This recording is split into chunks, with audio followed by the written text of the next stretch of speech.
नजरे से नजरें मिला के खड़ा रहा। अगर आप नजरें चुराते हो तो झपट्टा मारेगा आपकी गर्दन में। उस निगुरे आदमी को ये बात पता था कि नजरें मिलाने का मतलब है कि आप बराबरी कर रहे हो।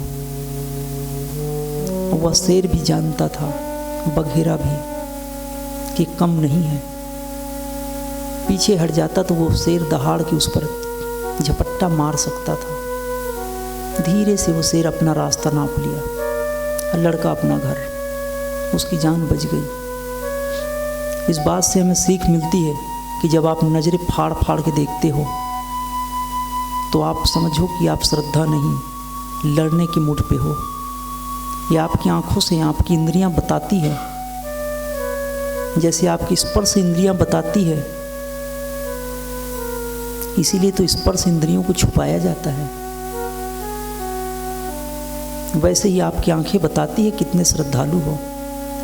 3 तरह के शिष्य, 4 तरह के शिष्य होते हैं। एक तो पत्थर की तरह, कितना ही समझाओ ना समझे, ना जाने वो कितने जन्मों में पत्थर की तरह धूप और छाँव और छीनी और हथौड़ियों को मार सहेगा। एक तो गीली लकड़ी की तरह, एक नीच है और एक अति नीच। एक होता है उच्च, सूखी लकड़ी की तरह, तिल लगाओ और जल जाएगा। एक होता है पेट्रोल की तरह, अति उच्च, भाव को समझ जाएगा। और ये तब आती है गुण जब एकाग्र हो जाते हो, नाम जप करते हो। ये तब आएगी जब आप सेवा करते हो। तो हम प्रयास करें कि अति नीच साधक ना बने, कि लोग बार बार समझाए तो भी हम ना समझें। अगर आपको ऐसा कोई गुरु मिल जाए, या आपका गुरु जब आपको ध्यान कराए, तो ज़्यादा नहीं, जीवन में महज मात्र जिस समय गुरु के सानिध्य में हो तब तो आप लाभ उठा लो। क्या पता इस जन्म में हमें मनुष्य जन्म मिला है, अगला जन्म कुत्ते बिल्ली भेड़ बकरी का हो। क्या आंखें फाड़ फाड़ के देखना।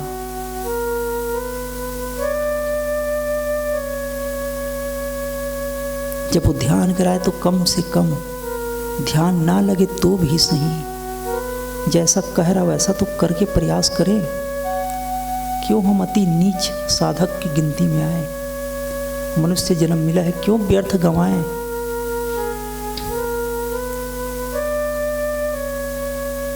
संकेत ना भी समझ सकें, मुंह से कही बात तो सुन लें।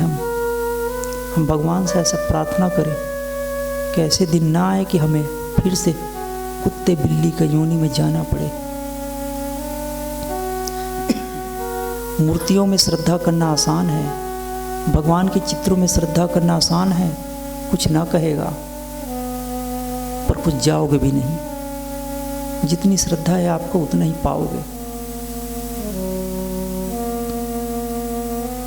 सच तो यह है कि भगवान कभी शराब नहीं पिया और न पिएगा, पर हम अपने वासना के आधार पर भगवान की मूर्ति बना रखे हैं और शराब लूटते हैं उस पर। शराब तो खैर पदार्थ है, सजीव को भी काट देते हैं उनके सामने। जैसी जैसी वासना वैसे हमने भगवान बना रखा।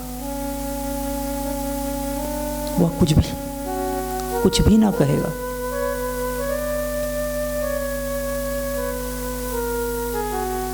तो अगर आपको ऐसा कोई गुरु मिले या आपका गुरु है तो उनकी बातों पे पालन करना, नहीं है तो गुरु कर लेना। नहीं करना, इतना अहंकार किस बात की? नजरें मिला के आप देख रहे हो, मतलब बराबरी कर रहे हो। प्रेम से देखोगे तो वो एकाग्र व्यक्ति जानता है, जो भी साधक होते हैं वो जानते हैं कि क्यों देख रहे हो आप उसे। जिसे श्रद्धा करते हो आपके सामने से गुजरे, मैं जान जाऊंगा, आप भी जान जाओगे कि आपका दुश्मन कौन है और दोस्त कौन है। उनकी आंखें बताती है। जो अंदर है वो बाहर दिखता है, बाहर झलकता है। आप ऐसा ना सोचो कि आप कुछ करोगे और कुछ ना जानेगा, कोई ना समझेगा। कुछ ना समझे, कोई ना जाने, भगवान तो जानता ही है कि आप कितने मोटे संस्कारी हो। कोई किसी को कुछ नहीं दे सकता अगर हम लेने को तैयार ना हो। तो जब भी आपको ऐसा गुरु मिले तो निश्चित तौर पे आपको श्रद्धा करनी चाहिए। पहला तो आप गुरु ना ही करो, कर लिया तो मान लो। क्या आंखें फाड़ फाड़ के देखना, अंदर कब उतरेंगे?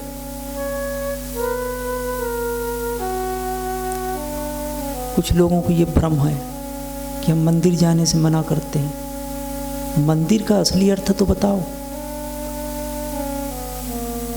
मंदिर का मतलब क्या चार दीवारी होता है?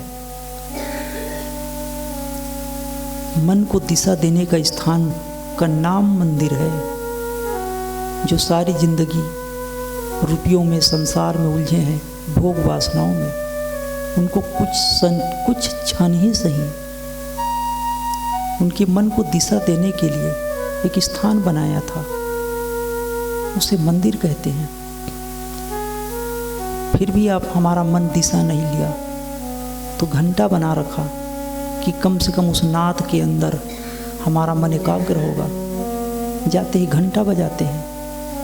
ऐसा तो है नहीं कि भगवान सोया होगा, कि अगर मंदिर में शिवलिंग है तो वो सो गया हो। हमारा मन सोया है जिसे जगाने के लिए शंख की ध्वनि करते हैं। उस ध्वनि में ओमकार छिपा है, उस ध्वनि से मन एकाग्र होता है। भगवान के घर अंधेरा है तो हम दीपक जलाते हैं, बिल्कुल गलत। दीपक इसलिए जलाते हैं कि हमारा मन प्रकाश की ओर आए। भगवान सदा प्रकाशित है, प्रकाशों में प्रकाश है। हम सुगंधी करते हैं, धूप बत्ती लगाते हैं, इसलिए नहीं कि भगवान के घर बदबू हो। हम अपने माहौल को बनाने के लिए ऐसा करते हैं।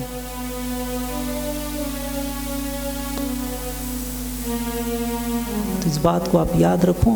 मंदिर जाओ, चाहे चर्च जाओ, गुरुद्वारा जाओ, मन के मंदिर में कब आओ।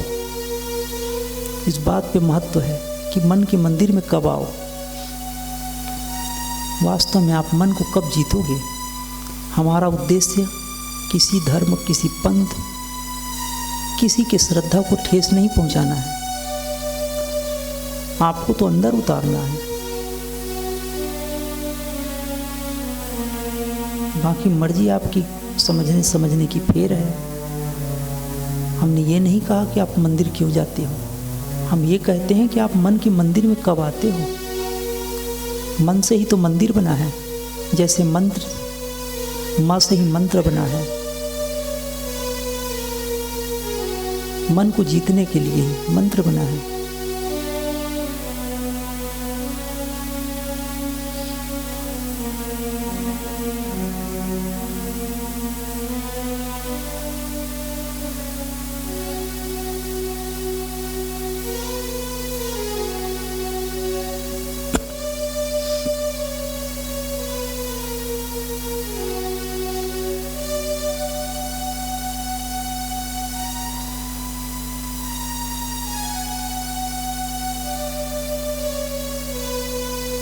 जितने जितने आप एकाग्र होते जाओगे उतने ही गहरे में उतरते जाओगे।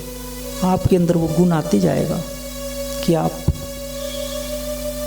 पांचों इंद्रियों को जीतने की कला ले आओगे, कहीं और से नहीं। आपके अंदर ही वो शक्ति सोई है। विश्वास की शक्ति जागने लगेगी, मन की शक्ति जगने लगेगी। छोटी छोटी बातों में, सुख दुख में, कभी सुखी होते हो, कभी दुखी होते हो, समता आने लगेगी। ये जो जितना एकाग्र होता है उनके अंदर उतनी ही शक्ति होती है। और भौतिक जगत में सफलता के साथ साथ दैविक शक्तियाँ भी जागृत होती है। जब आप मन को जीत लेते हो तब आप इंद्रियों को भी जीत लोगे। और जब आप इंद्रियों को जीत लोगे तो दूसरी की इंद्रियों को भी समझ लोगे। और गहरे में उतरोगे तो आपको पता चलेगा। आंखें बंद रखोगे तो भी पता चलेगा। अगर नसाग्र आपका ध्यान सद गया, आंखें बंद रखने से ही जान जाओगे कि आपके सामने से कुत्ता गया है या फिर गाय, या फिर कोई व्यक्ति गया है अनजाना हुआ, या फिर आपके जान पहचान का।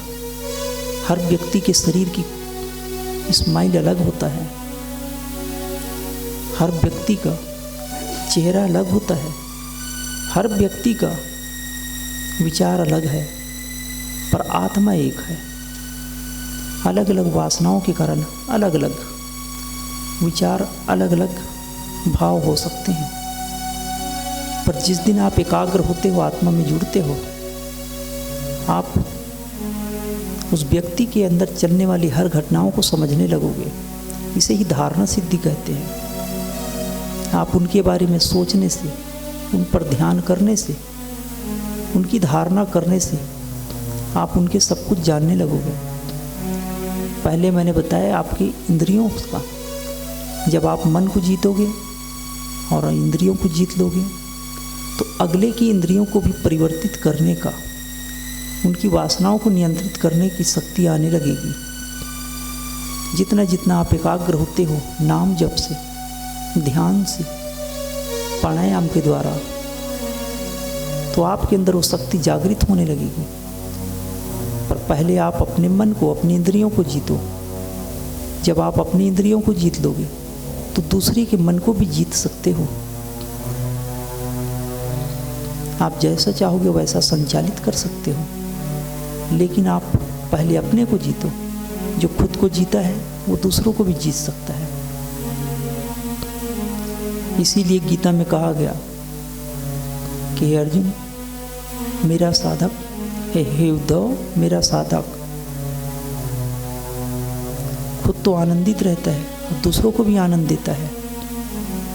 ऐसे साधक अगर आपको मिल जाए तो उनके पास आप बैठोगे तो आपका भी नाम जब चलने लगेगा। जापक भी अलग अलग प्रकार के हैं। एक तो वह नाम जापक जो मुंह से चीख चीख कर चिल्लाता है, चिल्ला चिल्ला कर जप करता है, जिसे वैखरी कहते हैं। दूसरा जो मन से पड़ोसी भी सुन ना पाए। अधम मध्यम पश्यंती और परावाणी एक हृदय से चलने लगेगा।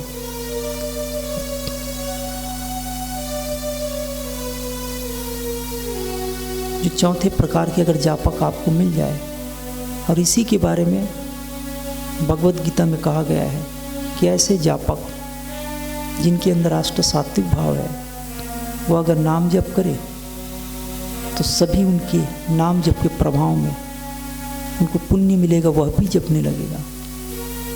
तो जितना जितना आप गहरे में जप करोगे उतना ही जल्दी आप एकाग्र होगे, और जितना एकाग्र होगे उतना ही जल्दी आपका मन को जीतने में आसानी होगी। और मन जीता गया तो इंद्रियां जीती जाएगी। जिस दिन आपने इंद्रियों को जीत लिया फिर आपका काम बन गया। इसे ही योग कहते हैं। आसन व्यायाम शरीर को स्वस्थ करेगा। मन को जीतने से मन स्वस्थ होगा, प्राण को जीतने से प्राण स्वस्थ होगा। और जिन्होंने तन मन और प्राण को जीत लिया वह निश्चित ही आत्म स्थिति की ओर अग्रसर हो जाएगा। आसन व्यायाम आपके तन को जीतने में काम आएगा। प्राणायाम आपके प्राण को आपके वश में करेगा। प्राण को जीत लिए तो आप मन को भी जीत लोगे।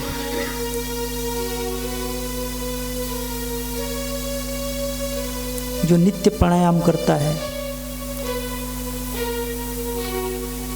सिर्फ 3 दिन के प्राणायाम से, सिर्फ 3 दिन के जो हमने बताया उस केवली कुंभक से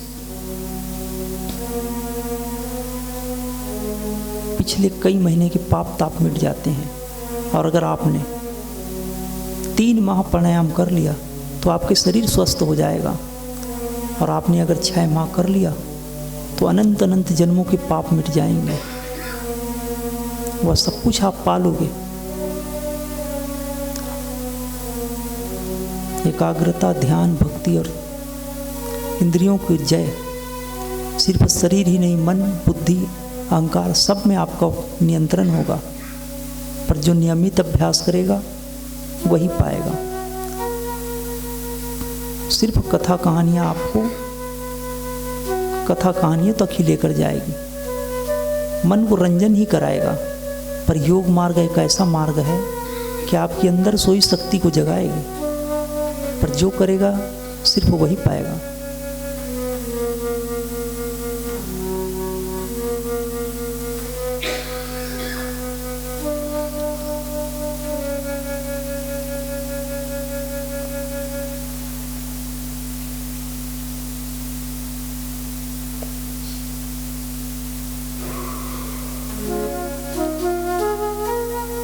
पीछे बिठाया कर बीमार आदमी को।